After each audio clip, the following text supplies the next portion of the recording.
Dans la loi Leonetti, le respect de la volonté du patient est au cœur même de la loi.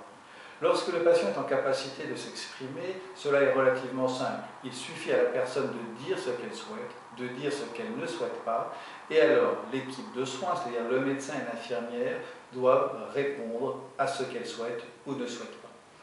Si un jour nous ne sommes plus en capacité de nous exprimer, que nous sommes inconscients, par exemple, suite à un accident de la route, nous avons les moyens également d'exprimer notre volonté par deux systèmes.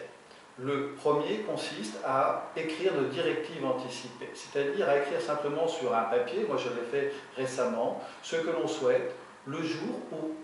on ne serait plus en capacité de s'exprimer. Ainsi, moi j'ai pu écrire que si un jour je n'étais plus en capacité de m'exprimer, je demandais au médecin qui s'occuperait de moi de ne pas s'acharner et de ne pas me faire vivre à tout prix. Le deuxième moyen de m'exprimer est de désigner une personne de confiance, c'est-à-dire d'écrire sur un papier que, en cas d'incapacité pour moi de m'exprimer, je demande à ce que les infirmières, les médecins consultent une personne de confiance, qui est la personne dans laquelle j'ai la plus confiance et qui pourra s'exprimer en mon nom le jour où je ne serai plus en capacité de le faire. On voit donc que lorsque l'on est en capacité de s'exprimer, la loi Leonetti est très claire, elle dit que le médecin et les infirmières doivent suivre nos orientations,